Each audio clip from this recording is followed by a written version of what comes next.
महाराष्ट्र से आए हुए सभी हमारे मेहमानों का हार्दिक स्वागत करता हूं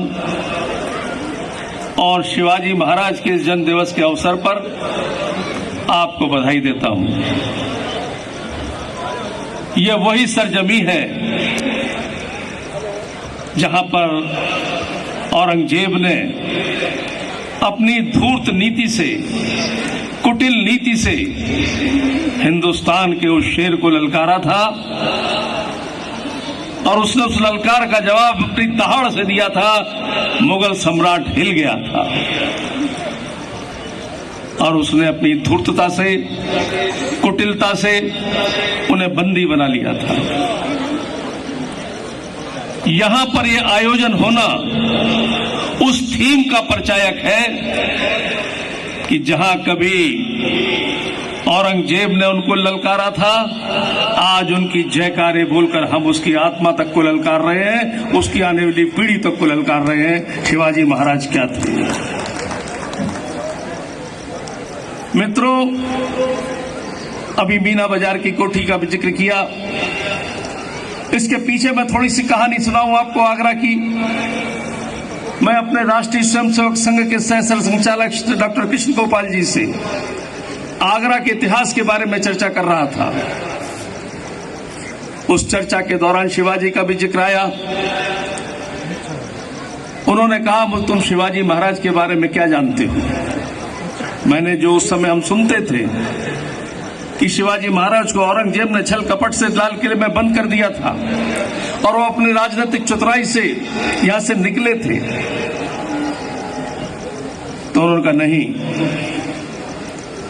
बोले मिर्जा राजा जय सिंह जो तत्कालीन जयपुर महाराजा के बेटे राम सिंह की कोठी में कहीं वो नजरबंद किए गए थे, वहां स्मारक बनना चाहिए, उस कोठी को ढूंढो। मैंने उनसे कहा, भाई साहब 350-400 साल पुरानी कोठी कहां ढूंढेंगे। तो बोले यही तो काम है, फिर और काम क्या है। खैर उनका आदेश हुआ, मैं जुट गया था उस काम में। और जो उन्होंने मुझे कुछ टिप्स दिए थे, उनके सहारे कुछ इतिहासकारों से वार्ता करके, कुछ पुरातत्वविदों से वार्ता करके, उन टिप्सों के सहारे, जिसमें आगरा के एक बहुत बड़े इतिहासकार डॉक्टर अगम प्रसाद माथुर जी, जिनका पूरे विश्व में इतिहास में का नाम था, उनसे भी ज्ञान प्राप्त किया। सबने ये तो कहा कि राम सिंह जी की कोठी में बंदी का बनाया गया था, लेकिन वो कहां है, ये काम था। उन टिप्सों के सहारे मैंने कई कोठियां टटोली, उनका इतिहास खंगाला, लेकिन राम सिंह जी से इतिहास जुड़ता हुआ नहीं मिला। फिर मैंने जयपुर राजघराने से राम सिंह जी के कागजात खंगलवाए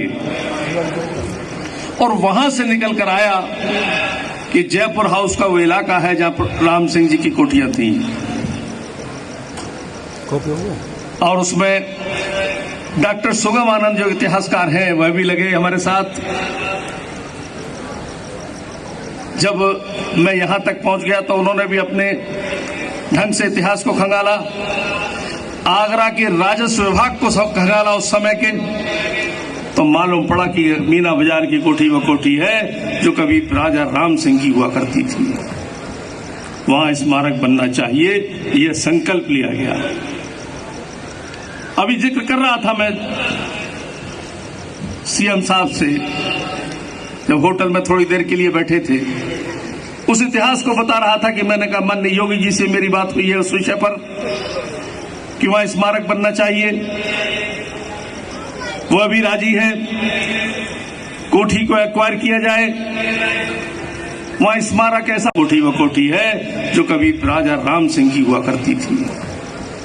वहां स्मारक बनना चाहिए, यह संकल्प लिया गया। अभी जिक्र कर रहा था मैं सीएम साहब से, जब होटल में थोड़ी देर के लिए बैठे थे, उस इतिहास को बता रहा था कि मैंने कहा, माननीय योगी जी से मेरी बात हुई है उस विषय पर कि वहां स्मारक बनना चाहिए। वो अभी राजी है, कोठी को एक्वायर किया जाए, वहां स्मारक ऐसा भव्य और दिव्य बने। आप सब जानते हैं जो आगरावासी हैं कि 100 फुट ऊंचे टीले पर वो कोठी है, एक भव्य रूप अपने आप में है उस कोठी का। और वहां यदि 100 फुट ऊंची शिवाजी महाराज की प्रतिमा लगी हो और वहां पर उनके जो कृतित्व है जिससे हम प्रेरणा लेते हैं वो बात दिखाया जाए तो आने वाली नस्लों के लिए प्रेरणा होगा।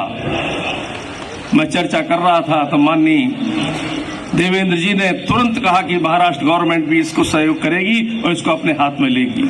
यह मैं उनका हृदय की गहराइयों से धन्यवाद देता हूं, क्योंकि ये वो इतिहास का अध्याय है आगरे से शिवाजी महाराज का, जो उनके शौर्य को, जो उनके बुद्धि चातुर्य को, जो उनकी योजना बनाने की क्षमता को, और योजना बनाना ही नहीं उसे क्रियान्वयन कर ले जाने की अद्भुत विलक्षण प्रतिभा को दर्शाता है। ऐसा इतिहास आगरा में छिपा हुआ है।